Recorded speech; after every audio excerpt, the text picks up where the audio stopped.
Le presentamos un nuevo episodio Creativos, una colaboración entre el Centro de Recursos de Investigación y Aprendizaje Subgraduado, CRIAS, Radio Universidad, CREP y la Facultad de Comunicación e Información del Recinto de Río Piedras.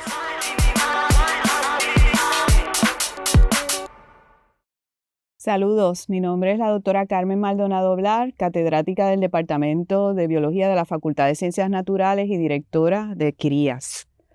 En el día de hoy tenemos como invitado a nuestro programa Creativos al estudiante Adrián Vega Reyes, egresado del Departamento de Ciencias Políticas de la Facultad de Ciencias Sociales de nuestro recinto y ahora estudiante de la Escuela de Derecho de nuestra universidad.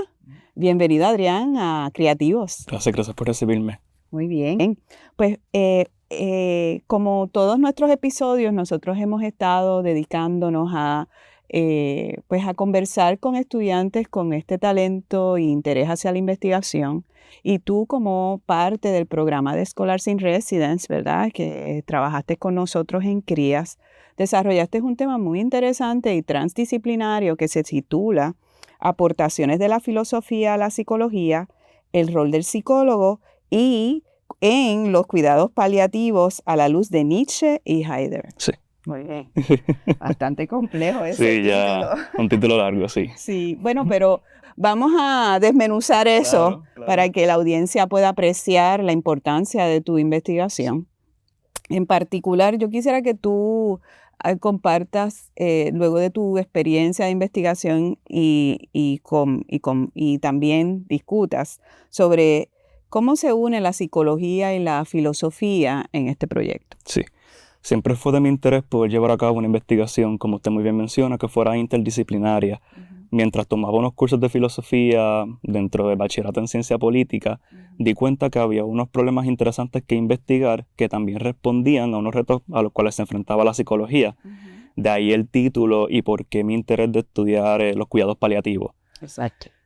Cuando me adentro entonces a tomar unos cursos de psicología para ver cómo es que se atendía el padecimiento del ser humano ante sus retos, por ejemplo, cómo uno se siente o cómo uno responde ante la idea de que va a morir, entendí que la filosofía era necesaria porque en la filosofía ya había habido ciertos pensamientos como filósofo que mencionó en el título, Nietzsche y Heidegger, que abordan el tema de la muerte. Particularmente me interesaba ver cómo la persona que se enfrenta a una enfermedad terminal, donde ya la muerte pues, es cercana, en muchas instancias lamentablemente inevitable, cómo la persona se enfrenta a ese quizás conflicto o padecimiento existencial que puede causar la inevitabilidad de la muerte y el hecho de que están cercanas a raíz de la enfermedad. La filosofía, pues como mencioné, tiene mucho que decir ahí. La psicología tiene ese aspecto práctico. Con el conocimiento teórico, cómo ponemos ese conocimiento, valga la redundancia, en práctica, en virtud de poder ayudar al paciente que se está enfrentando a esa enfermedad.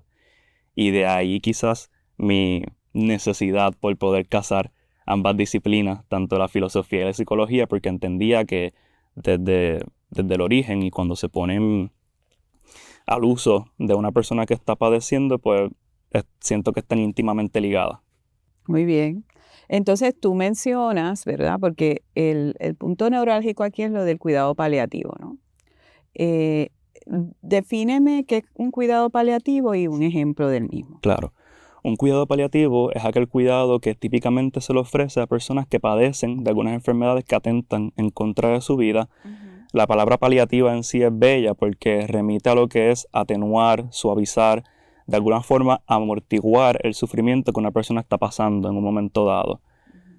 La esencia como tal del cuidado paliativo lo que busca es poder brindarle una calidad de vida a la persona en esos momentos donde pues, padece de un sufrimiento grave, severo. Entonces, un ejemplo que se me ocurre sobre el cuidado paliativo y cuando se ofrece, por ejemplo, un paciente de cáncer, se le diagnostica, se le encuentra que está en una etapa avanzada y lamentablemente se le menciona que lo que le quedan de vida con todo y el tratamiento que se le puede ofrecer X cantidad de tiempo, muchas veces 6, 3 meses. Cuando uno recibe esa noticia, ya no es solamente el sufrimiento físico que uno pueda estar padeciendo y el sufrimiento físico que uno va a padecer a raíz de la terapia, es el sufrimiento y la angustia emocional de uno recibir esa noticia y de pues, preguntarse o dar cuenta, vaya, voy a morir. O sea, ya lo que he vivido hasta este punto va a tener un final cuasi certero. Cómo yo significo esa experiencia, cómo eso me hace sentir, cómo eso afecta mi relación con mis familiares, cómo eso afecta mi relación con las personas que forman parte de mi vida y que en algún punto ya yo no voy a estar. Así que pues de ahí la importancia de un cuidado paliativo que recoja no solamente el servicio que todo el equipo médico, importantísimo, brinda, los terapistas físicos, los nutricionistas, el oncólogo, el médico de cabecera, todo ese tramado de profesionales que van a estar brindando una ayuda, pues también el psicólogo tiene que formar parte de ese equipo para entonces brindar esa ayuda y ese amortiguar el sufrimiento emocional que surge a raíz de la enfermedad. Es un momento de transición en la vida, ¿no? Y la posibilidad de tener un espacio donde uno pueda llegar a la muerte dignamente, pienso que la medicina pues va a ser un vehículo para que a través de esos pues, tratamientos paliativos podamos alcanzar esa transición. Sí. Entonces, hablámonos de el objetivo principal de tu proyecto. Cuéntanos, ¿de qué fue? El objetivo principal fue ver si de alguna forma se podía utilizar estos principios o sea, el estudio de la muerte en la filosofía en la práctica del cuidado paliativo. Entonces, ¿cómo uno crea ese puente? ¿Cómo uno vincula? ¿Cómo uno trae lo que filósofos han pensado sobre este tema que es tan denso y antiguo como la existencia misma hacia la práctica y al servicio de un paciente? Encontré en la literatura que a través de la psicoterapia existencial se podía llevar a cabo esa crear ese vínculo y esa transición. Así que mi objetivo fue, primero, dar cuenta de en qué consiste la psicoterapia existencial, entender cómo la psicología la pone en práctica, entender si era posible utilizar esa herramienta de la psicoterapia existencial en el cuidado paliativo. Y una vez que yo diera cuenta de esas cosas, yo pues crear un nexo entre la filosofía de Nietzsche y Heidegger dentro de la psicoterapia existencial. Así que el objetivo siempre fue encontrar una forma en que este pensamiento filosófico pudiese estar al servicio de los psicólogos y psicólogas que estuviesen ayudando a un paciente que tuviese un sufrimiento existencial a causa de su enfermedad. Ok. Entonces, ya aquí introduces el tema de la filosofía en ese objetivo y escogiste dos pioneros filósofos de la historia moderna, ¿no? Nietzsche y Heidegger. Sí. Primero, háblanos un poquito de esos dos filósofos y luego, desde tu perspectiva, cómo ellos se insertan en esta investigación. Claro que sí. Quizás de los retos más grandes en la investigación fue delimitar dentro de todo el océano de trabajo y pensamiento que estos dos filósofos suponen, son sus propios mundos, cómo yo desde todo su trabajo encontraba unos puntos clave que, ¿verdad?, trabajasen la muerte para entonces traerlo a mi investigación. Comienzo por Nietzsche, filósofo moderno, siglo XIX. Fue un pensador que automáticamente me llamó la atención por la exposición que ya yo había tenido con él en cursos que he tomado o que tomé en el bachillerato, particularmente su pensamiento en una obra llamada La Calla Ciencia. En esta obra, Nietzsche la compone por aforismos y particularmente uno de esos aforismos, el 341, versa sobre el tema de uno de sus conceptos pues, más controversiales, más complejos y que quizás al final pues, no desarrolló tanto, pero llamado el eterno retorno. Así que sé que he dicho muchas cosas, pero en sí, Nietzsche, filósofo pues, bastante extenso en su obra, tuve que delimitarlo al tema de la muerte y entendí que de lo que él habló sobre la muerte, que fue bastante, el eterno retorno era lo que más me convenía para explorar el tema de la psicoterapia existencial. Okay. Ahora, el eterno retorno y el aforismo 341. Nietzsche narra o pone en cuestión una situación bien particular. Él tenía un lápiz bellísimo para poder crear unas visuales de lo que él estaba narrando. Y él pone la situación donde estás en la noche, estás solo en una habitación y se te presenta esta figura y te pregunta cómo habrías de sentirte si te dijera que una e innumerables veces por una eternidad has de revivir tu vida una y otra vez. Imagínate tú. Sí, un eterno retorno de lo mismo. Exacto. Y esa es la pregunta, imagínate tú, la figura le pregunta a la persona cómo habrías de sentirte ante esa posibilidad. ¿Acaso te morderías, cerrarías los dientes en frustración, en furia? ¿Cómo así? ¿Cómo es posible tener que vivir lo mismo una y otra vez? O sería una forma de cuestionarte la calidad, el tipo de vida que has vivido y en virtud de cómo has vivido tu vida y si estás a gusto de cómo la has vivido, estarías dispuesto a eternamente vivirla una innumerables veces. Eso es Nietzsche. Martin Heidegger. Martin Heidegger, filósofo igualmente moderno, siglo XX, un filósofo controversial, de igual forma, de toda su obra y también por la complejidad del autor, tuve guía y delimité la búsqueda a una obra del particular, 1927, Ser y Tiempo. Ok. En esa obra, igualmente extensa, estoy buscando pues, cómo él versa sobre el ser, la esencia y la muerte, y llego al parágrafo 53. Porque en el parágrafo 53 es que entonces él analiza y reflexiona sobre cómo es un ser que se está preparando para morir. Él le llama ser para la muerte. Como yo, en esencia, desde que soy, antes de morir, anticipo esa finalidad que me es inevitable, me es irrespectiva, o sea, no me pertenece, pero me crea todo un conglomerado de oportunidades de cómo yo puedo prepararme precisamente a ese final. Así que, así, en síntesis. En síntesis. Esos dos filósofos y pues por qué, cómo los delimité y por qué los escogí. Pues fíjate, tienen mucha convergencia, obviamente, y relevancia con el proyecto. Pues fíjate, ahora el equipo de producción de creativos se dio la tarea de hacer unas entrevistas alrededor del recinto sobre este tema.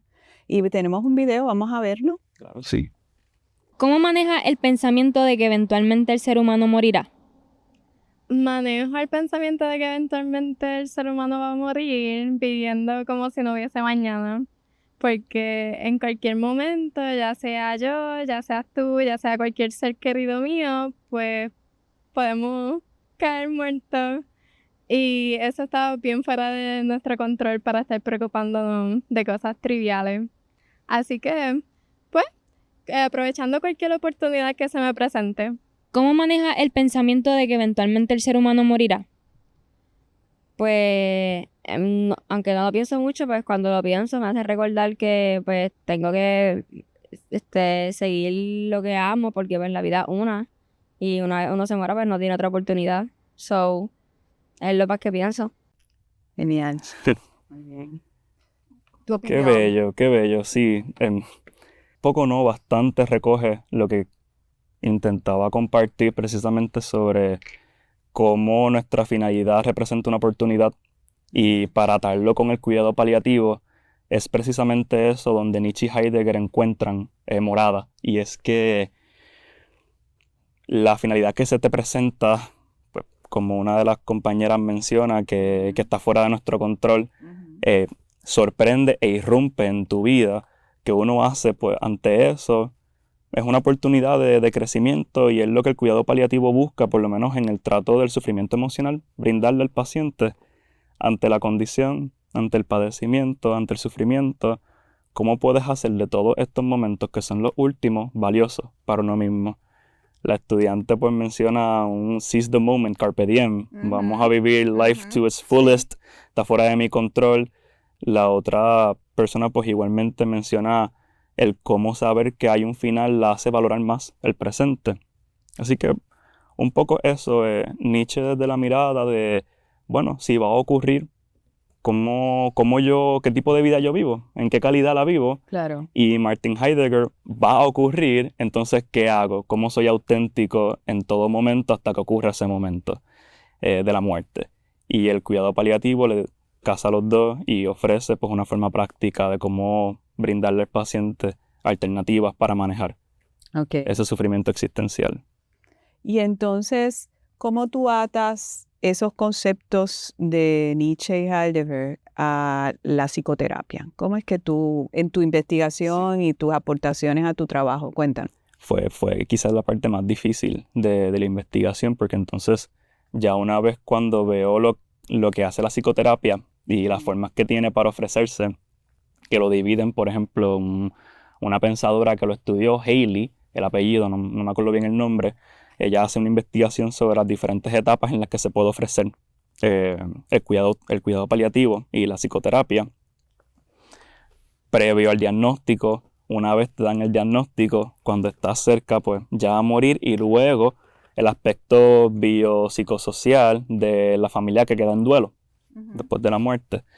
Entonces, cuando estoy tratando de casar ambas cosas, pues lo que se me ocurre es que previo al diagnóstico y que estamos cuestionándonos la existencia, Heidegger tiene un espacio que nos puede, o sea, su ser para la muerte, ese concepto, tiene un espacio que la persona que está recibiendo esta terapia puede utilizar para precisamente anticipar y vivir una vida en la cual sea consciente de sus posibilidades y oportunidades en cada momento.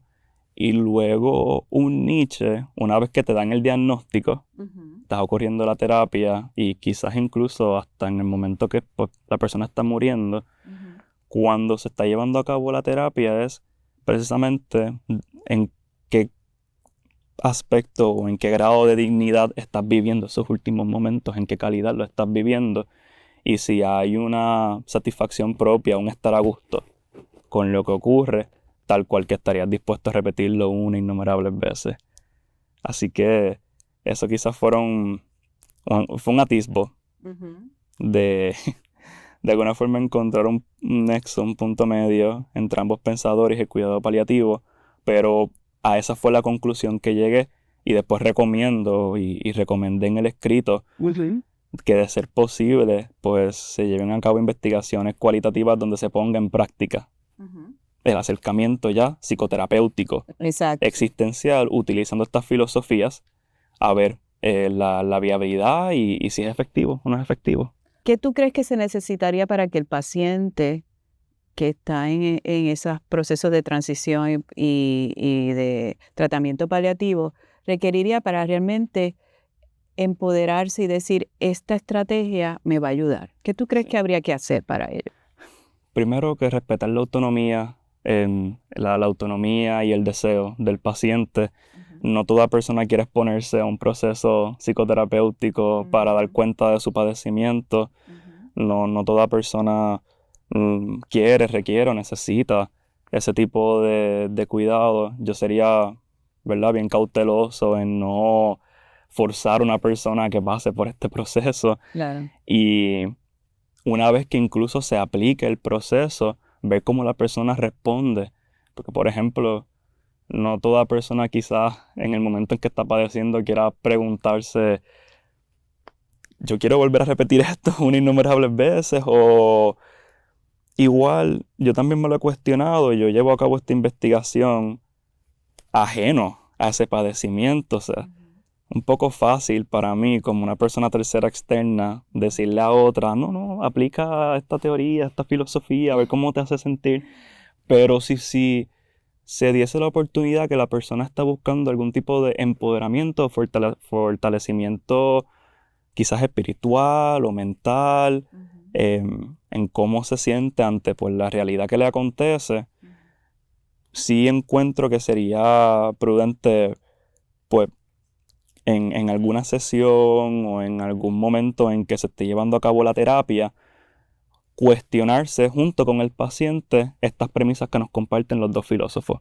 Así que sería una conversación, sería una sanación a través del habla, que igual no le corresponde a todo el mundo, no todo el mundo quizás esté en la disposición o quizás ni siquiera pueda llevar a cabo ese tipo de dinámica, pero quienes puedan, quienes estén dispuestas a realizarlo, pues creo que hay mucho terreno fértil. Y entonces hablamos del paciente, pero ¿qué tal el psicólogo? ¿Cómo tú ves el rol del psicólogo en ese proceso? Psicólogo, psicóloga que vaya a estar allí presente con el paciente. Una escritora aware que lo menciona también, están preparadas con la educación necesaria como para poder brindar un apoyo en este proceso de sufrimiento y de duelo. El servicio que ofrecen pues va a ser consistente y responde a las necesidades particulares del paciente o de la paciente en ese momento. Y pues esencialmente pues considero que es imprescindible que esté presente el psicólogo o la psicóloga en cómo se está trabajando con el paciente en esos momentos, y que de hecho ahora pensando un poco atrás, cuando en el proceso de la investigación llevé a cabo como una entrevista, eran más conversaciones con personas que de alguna forma u otra habían ofrecido un cuidado paliativo, me mencionaban que era una dinámica donde el psicólogo o psicóloga se adentraba en la habitación. Por ejemplo, si estaba hospitalizado, la persona hospitalizada, se adentraban en la habitación y tenían una conversación de cuestionamiento de cómo la persona se sentía en ese momento, cuáles eran sus necesidades, qué le resultaba más retante emocionalmente hablando en ese momento de lo que estaba padeciendo.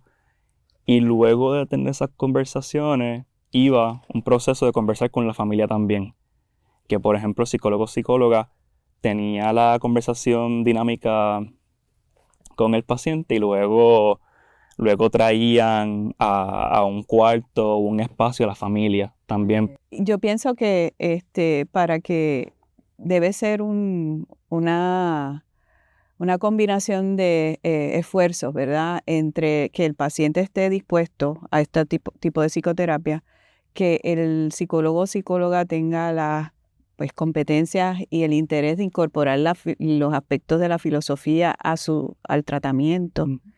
Y también que la familia aporte desde un aspecto de apoyo, ¿verdad? De colaboración en ese proceso, ¿no? Donde pues la muerte es inminente y lo que queremos es que pues esa vida, si la queremos revivir, o el retorno, ¿no? Ese eterno retorno, ¿no? Es todos esos conceptos que tú acabas de discutir en el día de hoy, pues se vuelvan relevantes y que nos podamos ir tal vez a otro escenario que pues a otras religiones entienden que uno reencarna o vive en otro espacio, pero para nosotros pues la vida debe ser algo que la valoricemos, que la utilicemos para bien y cuando termine que sea de una manera digna. Y yo creo que este proyecto de investigación tuyo da un aspecto muy, muy humano al proceso y te felicito por haber escogido ese tema. Y también, como sé que estás estudiando Derecho ahora, tal vez cuando estés allí estudiando estos temas, el tema de la bioética, el asunto, ¿verdad?, de los escenarios de cuando las personas llegan a su fin, todos los issues de cómo uno debe de morir dignamente, cómo la sociedad debe de aceptar estas cosas. Tal vez son temas que a ti te interesen después examinar desde la perspectiva de investigación. Ahora mismo leyendo el Código Civil, que lo discutimos en diferentes cursos, el tema de la muerte en sí, la muerte no la definen, sino que estipulan, normatizan el cómo se deben llevar a cabo ciertos procesos una vez la persona fallece. Una vez que fallece pues, en el matrimonio, uno de los cónyuges, cómo la muerte afecta estos procesos de la sucesión, de la herencia, pero en sí la muerte y qué significa socialmente pues no se explora, así que quizás habría algo muy interesante ahí de dar cuenta cómo se valora la muerte, incluso en el contexto de la persona que recibe esta ayuda. En un hospital, en un hospice, en hospicios. Así que sí, siento que también desde el derecho pueden poder estudiarlo, particularmente en la bioética, cómo se llevan a cabo esas dinámicas. ¿Seguro? Precisamente sí. Y que la bioética se origina en la filosofía, así que retornamos, vamos a ver otro retorno. Sí. Me encanta, Adrián, muchísimas gracias por estar con gracias a nosotros en ustedes, nuestro sí. programa de Creativos, y hasta la próxima. Creativos, una colaboración entre el Centro de Recursos de Investigación y Aprendizaje Subgraduado CRIAS, Radio Universidad CRET y la Facultad de Comunicación e Información del Recinto de Río Piedras. Producido por los alumnos del curso Producción de Televisión, 4351. Alondra González, Dorian Hernández, Iván Valdés, Manuel Vélez, Miguel Crespo, Paola López, Rafael González, Zulibet León, Lianedí Báez. Presentadora doctora Carmen S. Maldonado Blar, producción general Sobeida Díaz Pérez y el profesor Pablo Impeluso.